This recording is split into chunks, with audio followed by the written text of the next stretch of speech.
Hi, this is Marty Duda at the backstage area of the Austin City Limits Festival here in Austin, Texas. And appropriately enough, with a member of the band that kind of got things started today for the whole festival. This is Conor Cook. The band is called VHS Collection. How you doing? Great, good to be here. Yeah, so how do you have to have like a certain headspace to start off of a big festival like this? What's it like? You know, in some ways it's actually low pressure because, you know, it's early in the day and it just has kind of a casual atmosphere, and it's a little less intense than when you're playing late and everyone's, you know, all in your face. Right. But no, it felt great up there. We had a great crowd, and the good thing is we get to enjoy all the other good bands that are playing here the rest of the day. So that's right. And are you on again the next weekend as well? We're not. We're back to New York. We got some shows coming up there. So.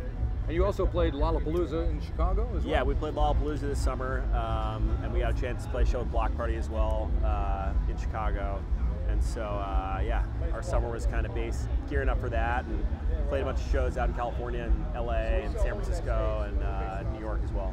Now today, I believe, marks the release of your new EP. Yeah, it's actually coming out next week on Spotify and iTunes. Today it's up on SoundCloud. And it's called Stereo Hype. It's called Stereo Hype, yeah. Okay, so now for folks in New Zealand who may not be aware of the band, first of all, you're kind of a synth-based sound to what you're doing, right? Yeah. Is that fair enough? So I mean, there's definitely an electronic influence. You know, obviously in the music, a lot of synthesizers, a lot of electronic elements, but we are ultimately a live band. We started out, you know, as a four-piece, and then now a five-person live band. You know, just playing songs in our friends' backyards before we got into kind of, you know, electronic music producing. So we've always tried to blend those two elements. We have a ton of live guitar. I play guitar in the band, live bass, live drums, and then the synth and keys player, you know, has a lot going on. Right. Now, because I'm an old guy, whenever I think of synths, I think of the 1980s. Yeah. But is that a fair assumption these days? Is that what you kind of are influenced by, or has it gone beyond that by now? I think we're influenced by certainly, you know, some artists in the 80s, some synth, you know, bass bands like the Talking Heads and stuff like that. Right. You know, to Michael Jackson, all those bands, you know, we love. But then also a lot of the, you know, more contemporary kind of synth rock live bands like Hot Chip and Cut Copy and M83 and Phoenix. You know, Mike Snow. You know, those are our kind of contemporary influences, and we always try to draw both from, you know, bands in the past and then kind of our contemporaries, and not just. I think I read somewhere where LCD Sound System was somebody. Definitely. We're huge LCD fans. You know, another New York band, and we actually recorded some songs initially with the guy who used to work with LCD Sound System as an engineer. So yeah. And they're playing at the festival. Yeah. Are you going to get a chance to see them, or are you going to be gone by then? Definitely going to see him. Hopefully going to get to meet him. I've never met James Murphy, but right. He seems like a cool guy. What would you say to him if you get a chance to see him? I would try to convince him to make some music with us. Yeah. Hey, you know, it doesn't hurt to ask. Yeah. And so, besides yourself, there's two other members of the band. There's James Bohannon and Nils Vanderlip. Yeah. And you guys have known each other for quite a while, from what I understand. We have, yeah. Right? So I actually went to grade school with James, and we always used to just mess around, you know, jamming on acoustic guitars at our parents' house. And then James went to high school with Nils, and they started a band together. They released a little album that they produced on iTunes back in high school. And then we all kind of went separate ways. You know, I went to school in Nashville, Tennessee, which is a big music town, and was playing a lot of bands there.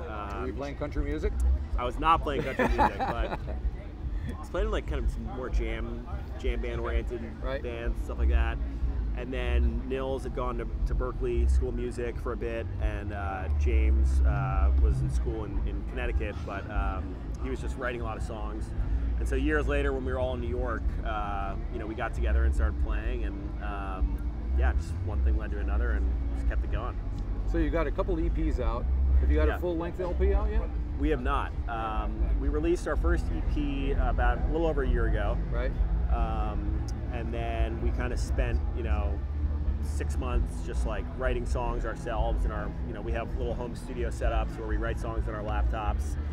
So we were tinkering with tons of songs, kind of developing our production skills. And over that period, we also got a chance to work with a couple other, musicians and producers to help kind of finally bring the songs to life. Right. And so, yeah, we'd love to do a full length. I mean, that's something we're eager to do. It's time consuming and a little expensive, but yeah. Well, it's part of the tough plan. For up and coming bands these days. It's not like it used to be, where you get snagged by a record label and suddenly they throw a bunch of money at you and you're in the studio. So we're hoping that'll still happen. No, but we didn't want to wait, as we're kind of a new band. We didn't want to wait like a year to finish like a proper full album. Right. And I think of an album as not just a collection of songs, but the whole album needs to have a certain vibe and it needs to be kind of thought out that way.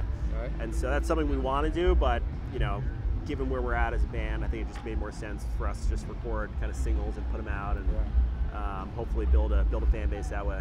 So for folks who are unfamiliar with the band and who want to check out maybe one song that's kind of representative of what you guys sound like, what would you recommend them checking out first? Tough call. I would say Ghost. Ghost. That's the first track off of the new EP, right? Yeah. Ghost or Longest Drive. Ghost is a little bit more kind of dance oriented, and Longest Drive is a little bit more rock oriented. So yeah, both fun songs to play live, and I think that's the direction that the band is headed. Cool. And so speaking of where you're headed, what are you off to doing after this? Back to New York, working on a lot of recording. We have some shows in New York coming up, and yeah, just looking forward to getting back to the studio. Cool. Well, thanks for taking time to talk to me. I appreciate it. Thank you. All right, we'll see ya. See ya.